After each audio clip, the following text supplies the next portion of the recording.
Hi everybody, welcome back to my channel. Today we're going to do a DIY Dollar Tree farmhouse fabric decoupage. We're going to do 3 projects. They're all going to use Mod Podge and a foam brush.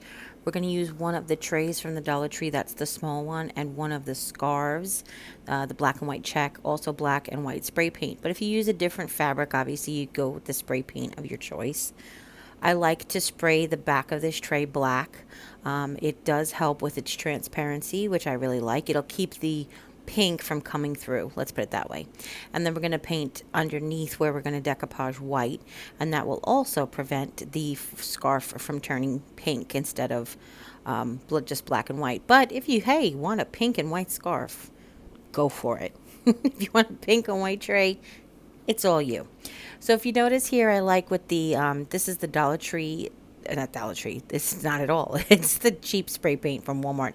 I like to stand it up. It gets more of an even flow, as you notice here. You get much more even coverage on a tray like this if you could stand it up and spray it. Okay, and that's what I'm doing here. And then once you're done, don't put your spray paint away yet because we're going to need it in a little while, and I'll show you why in a second. Now we're going to take our scarf. Now this scarf is sort of woven on the bias a little bit, which basically means it has a natural flowing angle it wants to go at. So we're going to fix that, and I'll show you how. All right, first thing we're going to do is we're just going to lay out a general size of how we want it, and we're going to cut it a little bit bigger. We're going to cut the scarf, excuse me, a little bit bigger than we want to fill in the area. And we're going to need 2 pieces for this tray. I did want to show you what I showed you there real quick is it's not wide enough to go the other direction. You know, it wasn't wide enough to go with just one piece in the other direction. So we're going to do 2 pieces. And what we're going to do is they have like a serged edge. And we're going to go ahead and cut off the serged edge. And then we're going to match up the buffalo check, which I feel like is super important to me. But hey, if you guys want to save your scarf material and just have like a weird seam going down the middle, again, go for it. It's all about us and what we want. So if you see it, just take a moment here to find the right pieces to fit together. Okay, so now you have all that done, make sure you have a clean surface. We're going to lay down a buttload amount of decoupage. I ended up using, for this project, I ended up using almost a whole bottle between the base coat and the top coat. And just that little bottle from the Dollar Tree. So now, I like to do is I start off on the edge, and I want to line the edge up, that pretty cut edge, with the right hand side. And then as I lay it down, I will put brush decoupage on top of it. But I am going to take, and this is where you want to make your buffalo check as straight as possible. Now, to me, it was not 100% necessary to get it 100% straight, but I got it mostly straight, and that was okay with me. If you want it 100% perfectly straight, like get a ruler out kind of thing, then you want to just work in smaller sections. You want to basically get a corner down. It isn't the easiest material to work with, I'll be 100% honest with you, because it is so thin and it does want to move every time you put some decoupage down with the brush. It will want to move on you, but that also can work to your advantage because as you see, as I start to lay down the second piece, if I need to go back over the first area and to straighten out some lines, all I have to do is basically do that with the brush. I just make the brush go, use the brush to move the fabric just to like the straighter lines where you want it to be. And as you can see there, I lined up the seams, and you really can't see them. And you can't see them in real life either. We'll get an up-close picture in a minute. But I want the decoupage to go all around the edge. Now, I will tell you, this is just Walmart's 97-cent spray paint. And once I'm ready to cut the fabric off of there after it dries and peel it, it's going to peel the paint off, which is why I said don't put your paint away yet. Because then we're going to go back and I'll show you how to remedy that. So what I did was I put one of my cutting mats down inside the tray, and it fits almost exactly perfectly. I ended up just trimming it a little bit on its width. And I used that as I held the fabric down while I was cutting along the edge of the fabric. I'm sorry that most of that was off camera, so I apologize you didn't get to see it. But once I peeled the fabric off, it took some of that paint off, as you saw. So now we're just going to do is we're going to put that plastic cutting mat right back down over the fabric that we've already decoupaged and dried. This is already dried. And we're just going to spray paint the edges again. It's just really that simple. That's why I said don't put the spray paint away yet. So once it's done, you can just dump that cutting mat out. Now, the good thing about the cutting mat fitting almost perfectly in here is that would be a great liner for the tray. If you wanted to have food service and you didn't trust putting food down on the decoupage, you can get one of those clear cutting mats and just use it as a liner, and that would be super cool. And now, once it's all done and dry, we've cut, we've finished. Now we're just going to throw down that top layer of decoupage, seal the entire tray and all of its painted surfaces. You could embellish the handles if you wanted to. You can really have fun with embellishments if you want to, but I just wanted it plain and simple, black on the back, white on the handles, and buffalo check in the middle. Okay? So here is how it looks. And I actually was inspired by this tray that I got at Big Lots, and I just thought they looked super cute together, so I wanted to show you that. The next project, we're going to use these 2 wooden houses and as well as a headband, and then this Grateful, Thankful, Blessed sticker from the Dollar Tree, as well as some white chalk paint and black chalk paint. First I was thinking, like, everybody's like, the backs pop out so easy. They don't. So what we're going to do is we're going to go ahead and work with them in. First thing I want to do is peel off the stickers. Now, as you can see, I saved the stickers, and I cut the stickers out to be what I wanted my window of my haunted house to look like, as well as the barn doors and hayloft doors for my haunted barn. So I wanted to have a haunted house with a haunted barn for my mini village. I would have loved if I found 2 houses that were different sizes, but this is what I got, and this is what I'm working with. I did find one of the 99-cent houses from Michael's, but those are way littler, and they're not like a box. They're just like a little wooden thing. So I just wanted to tell you that. I'm probably going to add that to the village at some point. After I went ahead and placed where I wanted all my windows, and of course some were crooked, I cut some on an angle. I just went ahead and coated black paint on the back. I tried not to get it on the edges, just so I wouldn't have to clean it off before we decoupage there. Okay? And then once it was all dry, you're going to peel off your stickers. And you'll see here, we've got, on the haunted house, we've got like a door with a window next to it, and then a couple of windows at top. And then for the haunted barn, we have the big barn doors as well as the hayloft. But now I'm just taking that same foam brush with a little bit of paint on it, and I'm just going ahead and add my embellishments. You can use a Sharpie to do this. You can use a regular paintbrush to do this, or you could skip this altogether. But what I decided to do was just to basically take it, and because it kind of acts like a straight line, just put like the window panes in there. I decided to put a little old creepy old lady shadow silhouette, just with the corner of the brush. And then for the door, just like a doorknob, I wanted to add just as much creepy factor as I could, you know, some shears that were all worn, and as this brush starts to dry, it really does end up being, you know, like pretty good for shading, which I like. And then for the barn, I'm just going to go ahead and put in the barn doors. And again, I could have gotten a neater look with a Sharpie, but I didn't want a neater look. I wanted a creepy old vintagey look. So, and then in the top of this, I decided to go ahead and put, like, it had shutters on it, you know, like how the shutters sort of, with the hayloft, you have like one shutter on each side to close the hayloft. So I wanted to make it look like that. And then I put a bat hanging upside down and a little spider web, and I used the Sharpie for that. But I just want to show you that. Super cute.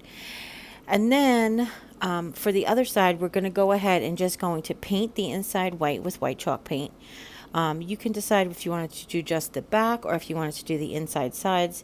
It's entirely up to you, but of course you want to let that dry first because you don't want to flip it over and ruin all your paint. Okay, so these were kind of cute. They really were, but they didn't go with my aesthetic, and of course I wanted to put the thankful and blessed stickers on there. But I will tell you, thankful and grateful, excuse me. But I will tell you that that footage did not get recorded, but all I did was take the two stickers, that the wall clings from the Dollar Tree, and I put them inside. They fit perfectly inside this house. Now, because I don't have the other houses to compare it to, I'm not sure which two sizes, which two of what size I have. So I'll tell you that the grateful and thankful stickers fit in these houses, but again, I don't know which houses they are, if that makes any sense to you. Because these houses came in 3 sizes, but I don't have any, you know what I mean? I don't have any point of reference to see exactly which ones they are.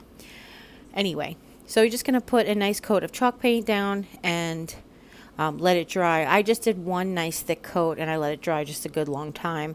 And I didn't do the sides and I didn't do the edge or the top. I just left that plain wood. Okay.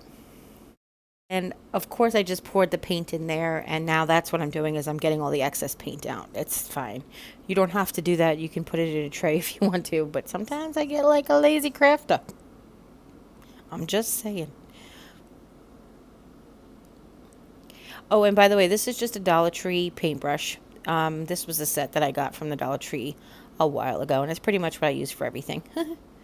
And it gives me a nice clean line. This one has a flat top, so it's not like a pointed paintbrush. It's a flat one. So after they're all dry, we're going to go ahead. I don't want to put the stickers on yet. We're going to decoupage them first. So we're going to use this headband from the Dollar Tree. I don't know if you're lucky enough to be able to find this, but of course, whatever fabric you want. And I cut the elastic off and then opened the seam up so that I have a nice big piece. And now I just measured the width of the house and I cut a piece out accordingly. It's a little larger, but I wanted to go and make sure that the stripes on the check lined up. Now that, as you can see, is not a true gingham. It actually has like a plaid line through it from section to section, but that didn't bother me. I still like the way it looks. And then we're just going to decoupage. We're just going to put down a layer of Mod Podge, and we're going to kind of repeat the same steps as before, but this fabric now is thicker.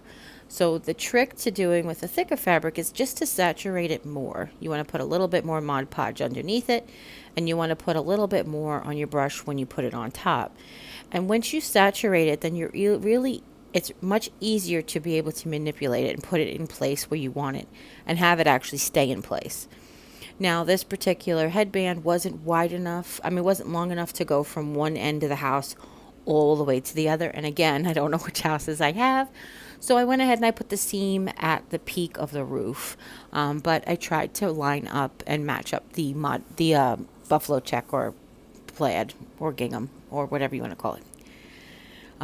We've had this lesson before. Buffalo check is bigger like that, and then plaid and gingham, and it's gingham, but now it's plaid gingham because it's got plaid in it. I don't know.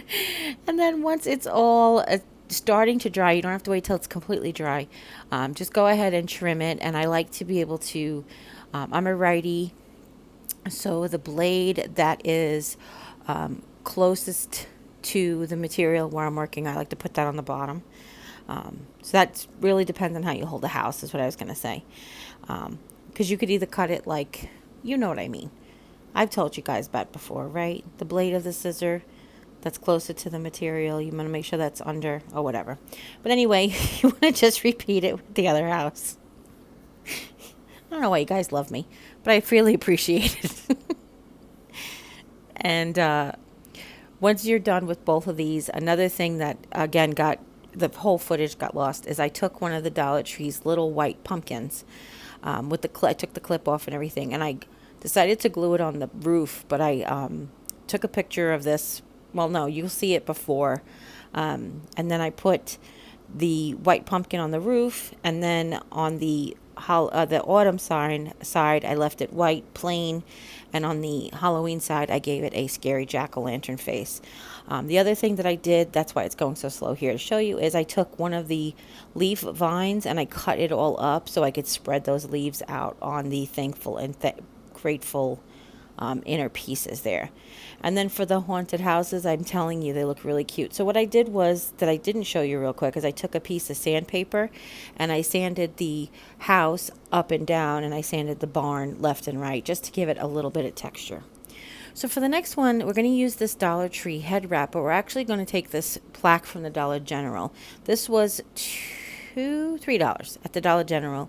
And I said, you could make this with Dollar Tree items, but it would cost you $3 anyway. So just go ahead and buy it at the Dollar General. But it's beautiful on the other side as it is, of course, except for the raffia. I'm not a big raffia person, but I also wanted to make it reversible like the houses. So first thing I'm going to do is going to coat everything in a coat of white chalk paint, and I'm doing that with the base as well, so it kind of blends away. And I'm doing that because we're going to have white pumpkins, but we're also going to decoupage that plaid, and we really want that plaid to really stand out and be like pure white. I just took a little bit of black and gray paint. It's a Castle Gray from Folk Art, I think, or Waverly. I think it's Folk Art. And we just used that to make basically the pumpkin lines. And then I used the side of the chiseled point of the foam brush to create that peak that they have at the stems, where the stem meets the pumpkin. I just went ahead and I did that. And I also did that for the center one, even though we're going to cover it in a minute anyway. Don't ask me why. So I opened up this second headband, and I wanted to make sure I had enough fabric. So I roughly cut around. You want to make sure you don't waste a lot of your fabric. Plus, it's easier to cut it when it's real close to the pumpkin itself. I put down a good coat of Mod Podge, and you want to make sure that you snip so that the fabric will lay on both sides of that little base. And that's important. Make sure you give a good amount of Mod Podge down there. And then again, once it starts to dry, but not when it's dry completely, you can go ahead and trim up all your extra pieces. You could wait till it's dry completely. However, sometimes you risk peeling it back up, and then you'll have a dry piece of fabric that you'll have to Mod Podge back down, and sometimes that can give you a lot of trouble. So I usually wait till it's like starting to dry, where it's still just tacky, and then I want to go ahead and cut it and trim around. I took some black chalk paint, and I colored the leaf in, and I gave some dimension to the stems. The leaf on the other side is green, and it stayed green. The leaf on this side, I painted black. Now I'm just going to take some chalk paint and my fine paintbrush, and I'll tell you, this is the first and last time that I'm going to paint letters with chalk paint.